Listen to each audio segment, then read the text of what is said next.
Welcome back to the morning show here on Arise News. Thank you for staying with us. It's time now to review headlines of today's newspapers, and I pass the baton to Steve. All right, thank you, Shaitan. We'll go straight into it. We'll start with this day, on Saturday, the newspaper of record. The lead story says Cardoso, Forex reforms boost Nigeria's portfolio inflows by 72%. And the rider, CBN goes tough on banks hoarding Naira empty ATMs. Governor urges customers to lodge complaints directly to Apex Bank. I thought that CBN will have his own monitoring team, to find out if banks are holding cash or ATMs are dispensing. But it's always good to have an active citizenry. That's fine. But then, what happens to your own team? Because they have their monitoring teams anyway. Reveals 15 billion naira penalties imposed on 29 financial institutions. 1 trillion recovered from development finance, trillion naira development finance initiatives.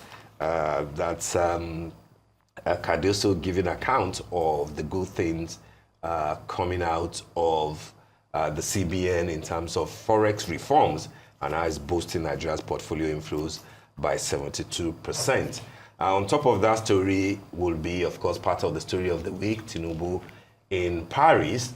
And the headline says, Tinubu, Macron seal deals on infrastructure, food security.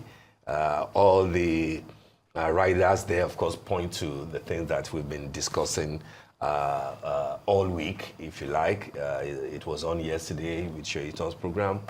We've touched a bit on it today, and like we said earlier, let's hope that the deals will be favorable to Nigeria.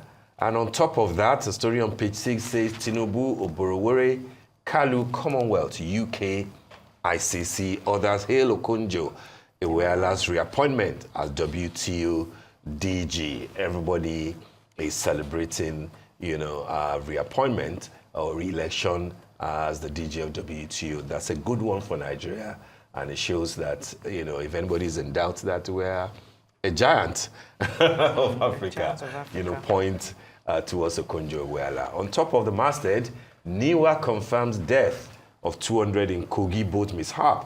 8 bodies recovered. That story is on page 17 of today's paper.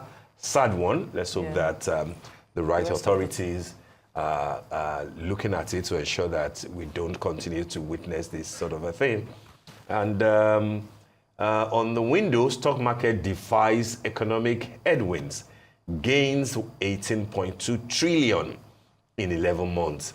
Another good news that points to the fact that some aspects of the reforms are yielding results. The part that people are worried about is the hyperinflation and the fact that many people are slipping into the poverty bracket and they are struggling to live. So if we're doing well, appreciably, on paper, let it reflect in how people, in how the generality of the people are living. And then the last story there, which readers will find on page 14 of today's newspaper, new minimum wage, NLC direct workers in 14 states, FCT, to commence strike. I think it will be important to know who those 14 states are, because practically all the states, or most of the states in the southern parts of the country, are hovering between 70 that the government approved and 85 that Lagos State and River State are paying. But of course, we've seen 80, we've seen 77. And Lagos State is 73. promising 100,000 from next year. I think from March 2025, they're saying that they need more time, but they'll be able to reach that 100,000 naira benchmark by March 2025. I believe that Lagos State can do a lot better than all the other people. Yeah. But March next year is not a bad time. Let people enjoy the 85 they are getting now. I think Rivers is 85, and I see what they teach us, the way that they are jubilating and, composing songs for Sim Fubara, practically every day. The cover picture is also interesting. 59th CIBN Annual Bankers Dinner. That's Sanwo-Olu there. That's Cardi B, Mr. Cardoso, the CBN there, and the President Chartered Institute of Bankers of Nigeria, Professor Pius Olanrewaju, after Sanwo-Olu and Cardoso were conferred with honorary fellowship of the Institute in Lagos yesterday. The governor is back from from Paris. Bienvenue, Monsieur le Gouverneur. All right, what do we have? We touched on points, didn't we, earlier? Yes, we did. We have the Saturday Vanguard, and the lead story on the Saturday Vanguard is Tinubu's tax reform will destroy the North. That is Governor Zulum of Zulum has been Borno saying some State. curious things He these has. days. The writer says we may not be able to pay salaries if bills are passed. Says some Southwest, Southeast states may also have problems. Now we haven't actually spoken about the tax bill, but the tax reforms as we were going to. But Governor Zulum of Borno State has been saying some things that it seems there might be trouble in paradise there. I don't know if it's Zulum Tinubu or Zulum Shetima, but we will learn in due time.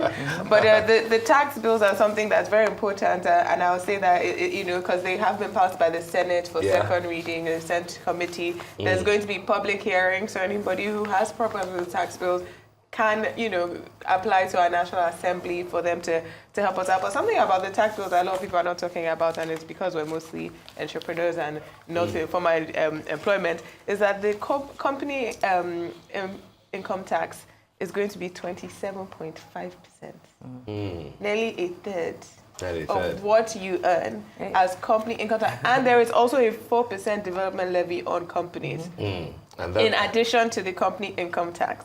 And if you're a company that will have gone to the banks to obtain loans that you pay at 27, 30, 32%, what are we doing? What are we doing? And and what you do is that you put the burden on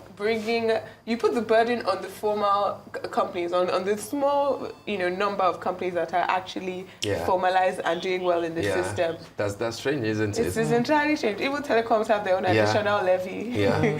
And then there's a component of it that says that if you earn below 800,000 naira per annum, you are not, I think it's $1 million actually. For income tax. Personal income tax is less than $1 million, yes. Yeah, but that's the thing. At 70,000, it simply means that because you do not expect that anybody will earn below 70,000, by that law. So, I don't get the point. If you want to assist those who are earning so low, then pick it from what you have approved as their minimum wage, because nobody ought to be earning below 70 anyway. Definitely. Very quickly before we go, we have to talk this story on The Nation, on the front page of The Nation. Appeal court acquits Lagos doctor jailed for raping wife's niece. That's on page 2. That was a story that we thought had already ended and he had gone to jail, but now we're seeing the appeal. He had the right to appeal. No, I'm just saying that we did not think that it was going to end like this. So I wonder. And we also don't think that it will end at the appeal. It's to the Supreme Court. Absolutely. Yes. All right, then, that brings us to the end of the morning show today. Thank you for watching, and do stay safe. I'm Steve Ayorinde. And I'm Shaitan Atigari. It's great to have you on the show. And I'm Adesu Agiwasage from our entire team here in Lagos, Nigeria. Enjoy the rest of your morning and, of course, the rest of your day.